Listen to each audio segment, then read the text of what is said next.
Hello friend, welcome back to my channel Sushmita study. বন্ধুরা সব কেমন আছে? এখন নিশ্চয়ই খুব ভালো আছো, আমিও খুব ভালো আছি। কারণ ওয়েদারটা কিন্তু এখন বেশ সুন্দর হয়ে গেছে। সেই গরমের অস্বস্তি ভাব থেকে আমরা কিন্তু এখন মুক্তি পেয়েছি। ভীষণ সুন্দর ওয়েদার, এখন তো বাইরে ভীষণ সুন্দর হাওয়াও দিচ্ছে। তো চলো, এই ফুরফুরে মনে ভাবলাম তোমাদের জন্য ভিডিওটা রেডি করে দিই। আর তোমাদের দেখলে আরও ভালো লাগবে নিশ্চয়ই। ভালো লাগলে কিন্তু একটা লাইক করে দিও, আর চ্যানেলটা সাবস্ক্রাইব না করা থাকলে সাবস্ক্রাইব করে দিও। তো চলো, এবারে এসেছি কোথায় বলে দিই ফটাফট। সেটা হলো, আমরা এসেছি টাগোর হিল। টাগোর হিল হচ্ছে রাঁচি স্টেশন থেকে মাত্র 7 কিলোমিটার দূরে। আমরা পাহাড়ি বাবার মন্দির গেছিলাম না ফার্স্টে, তারপরই ঢুকে গেছি আমরা এইখানে টাগোর হিলে। তো টাগোর হিল বলতে নিশ্চয়ই মনে হচ্ছে টাগোর হিল মানে কি রবীন্দ্রনাথ ট্যাগোরের সাথে মিল আছে? একদম ঠিক ধরেছ। টাগোর হিল মানে তো রবীন্দ্রনাথ ঠাকুরের সাথে মিল আছে। তো কেন কি মিল আছে সেইগুলো জানতে হলে কিন্তু আরও আমার ভিডিওটা দেখতে হবে। তো চলো, আস্তে আস্তে আমরা পুরো ভিডিওটা দেখাবো, আর তার সাথে সাথে তোমরা সব কিছু দেখতে পাবে। ভেতরটা ঢুকতেই এত ভালো লাগছিল না, চারিদিকে নানান ধরনের কারুকার্য করা রয়েছে। আর মানে পাহাড়ের কোণে কোণে নানান বড় বড় গাছ রয়েছে, এত ভালো লাগছিল। এখানটাই মনে হচ্ছিল অনেকক্ষণ বসে থাকি, কিন্তু না, বসে থাকলে তো হবে না, কারণ আমরা আজকে অনেক কিছু প্ল্যানিং নিয়ে বেরিয়েছি। তো ফটাফট আমাদের এইগুলো ঘুরে বেরিয়ে পড়তে হবে পরের জায়গায়। দেখো, এই একটা জিনিস দেখাচ্ছি তোমাদের, কিন্তু দেখো এত সুন্দর জিনিসটা কেমন ভেঙে গেছে, রক্ষণাবেক্ষণের অভাব। যাই না, এগুলো আমাদের পরের জেনারেশনটা আর দেখতে পাবে কি। যাই হোক, ভিডিওটা ধরে রাখি, যদি তাদের কিছু উপকার হয়। প্রশ্ন মাথায় নিয়ে আমরা আস্তে আস্তে ভেতরে এগিয়ে যাচ্ছি। আর দেখো, এদিকে দেখো, আরুষ তো ঘুমোতেই ব্যস্ত। অনেক ভোরবেলা বেরিয়েছিলাম না আমরা, তো যা হোক করে তখন তুলি খাইয়ে নিয়েছিলাম। তো ব্যাস, তারপর গাড়িতে কিছুটা যেতে যেতে সে ঘুমিয়ে পড়েছে। আর ওর বাবা তো ওকে তুলতে রাজি নয়, বলছে থাক ঘুমোক, আমি কোলে নিয়ে ঘুরছি, কোনো অসুবিধা নেই, ও ঘুমটা কমপ্লিট করুক। কারণ এরপরে আমরা যেখানে যাব সেখানে ওর ফুল এনার্জি লাগবে। তো এরপরে কোথায় যাব সেটা তো আবার পরে দেখাবো, এখনই বলছি না তোমাদের। চলো আগে ভেতরে নিয়ে যাই, চলো। এটা হচ্ছে মেন গেটটা। একটা গেট তো পেরিয়ে এসেছি, এটা আর একটা গেট। দেখো, ওই দিক দিয়ে মা আবার গাছের পাতা ছেঁড়ার চেষ্টা করছে। এরমই হয়, আমরা শহরের মানুষরা এরকম টাইপের জায়গায় গেলে না, গাছ গাছিয়ে দেখলে যেন কেমন পাগলপানা করতে শুরু করে দিই, তাই না?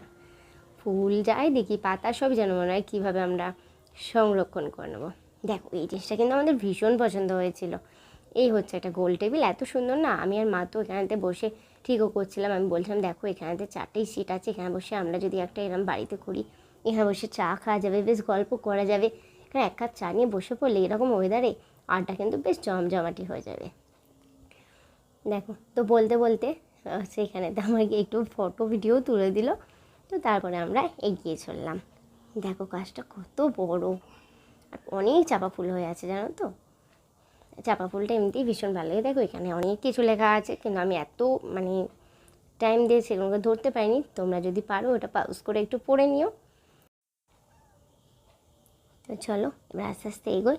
দেখো, ওই দেখো সিঁড়ি চলে গেছে ওইদিকে, ওই সিঁড়ি দিয়ে আমরা এগিয়ে যাব। কিন্তু তার আগে যাব এই যে এই পুরনো বাড়িটা, আশপাশটা ঘুরতে, যে তার প্রবেশদ্বারটা কোন দিকে।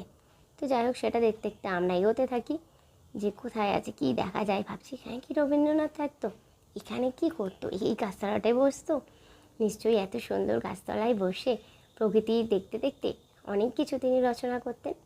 এই যে জানলা, ও বাবা, এই দরজাটা এরম ভেঙে গেছে, এরকম কত আলোচনা করতে করতে আমরা এগিয়ে গেছি। তো যাই হোক, দরজা খুঁজে না পেয়ে আমরা ভাবলাম যে ঠিক আছে, পেছনটা গিয়ে দেখি আমরা যে আর কিছু পাওয়া যায় কিনা। তো যেতে যেতে দেখি এখানে চাপা ফুল পড়ে আছে অনেক, নিজে তো একটা তুলে নিয়ে মাথায় গুঁজে নিলাম, আর সঙ্গে সঙ্গে মাকেও একটা দিয়ে দিলাম। মায়েরও ভীষণ ভালো লাগে। তো মাকেও বললাম, মা তুমিও একটা চুলে গুঁজে নাও। মেয়েদের কিন্তু এটা বেশ ভালো লাগে। দেখো, মায়ের আবার ড্রেসের সাথে ম্যাচিংও হয়ে গেছে, মাথায় একটু পোজ দিয়ে দিলাম।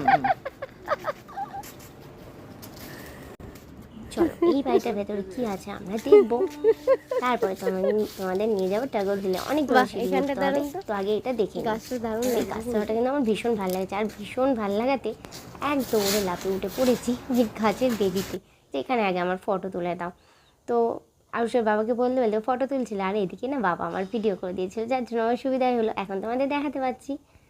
তো দেখলাম কি পড়ে আছে না পড়ে আছে, একটু পাতা সংরক্ষণ করা আমার স্বভাব আছে, যে এখানেই যাই। তো তা করতে করতে আমরা গেটটা কিন্তু খুঁজে পেয়ে গেছি। এবার তো ভেতরে যাচ্ছি, ভীষণ গা ছমছমে ভব। আর আউসের বাবার সময় আমায় ভয় দেখিয়ে যাচ্ছে, যেও না, আগে যেও না, দেখো কি দেখা দিল বলে। আমি বলছি না একটু যাই দেখি না কী হওয়া যায়, এই বেঞ্চটায় কি রবীন্দ্রনাথ বসতো, এরকম বলতে বলতে যাচ্ছি। তো এগোতে এগোতে যেই না এখানটা এগিয়েছি না, আরুষের বাবা এমন আমাকে একটা মুখে আওয়াজ করে ভয় দেখিয়েছে, আমি আর ওই ঘরটায় একটু ঢোকার ইচ্ছা ছিল, আর ঢুকবো কি, দেখো আমার ক্যামেরা রীতিমতন কাঁপছে, মানে আমি দৌড়ে বেরিয়ে এসেছি। ও আসলে ভাবছে যেহেতু পুরনো বাড়ি, কোথায় সাপ টোপ থাকবে, যদি কামড়ে দেয় সেই ভয়ে আমাকে ভয় দেখাতে শুরু করে দিয়েছে।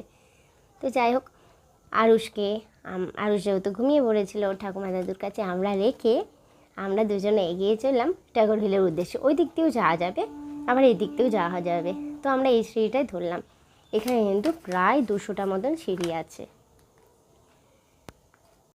মা বাবা বললো যে আমরা আর যাবো না, তোরা ঘুরে আয়, ভালো লাগছে না, এখন এনার্জিটা রাখতে হবে, যেহেতু ওই জায়গাটাই যাবো আমরা, তাই জন্য। তো আমি যেহেতু ভিডিও করব আর একটু আজ অনেক কিছু জেনেছিলাম, তো একটু দেখে আসি কেমন জায়গাটা।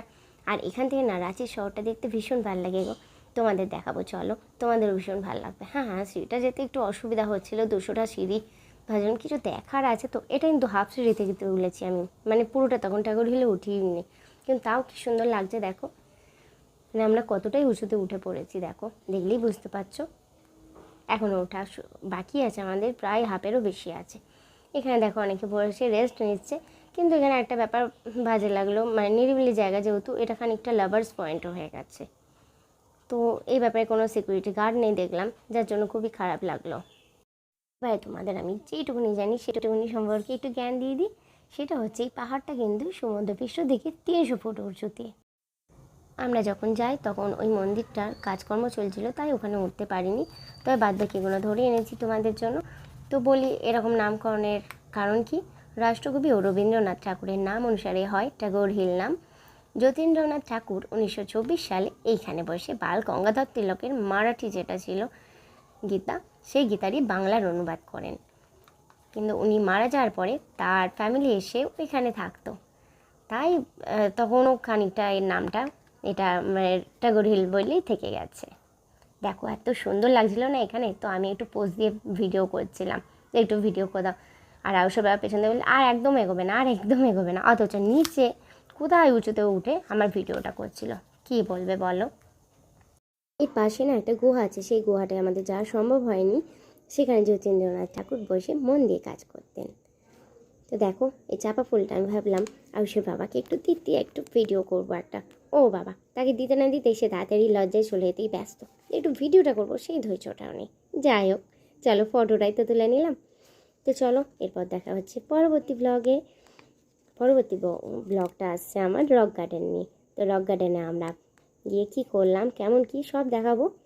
তো সবাই ভালো থেকো, সুস্থ থেকো, খুব আনন্দে থেকো। পরবর্তী ব্লগ নিয়ে আমি হাজির হচ্ছি খুব শীঘ্রই। টাটা।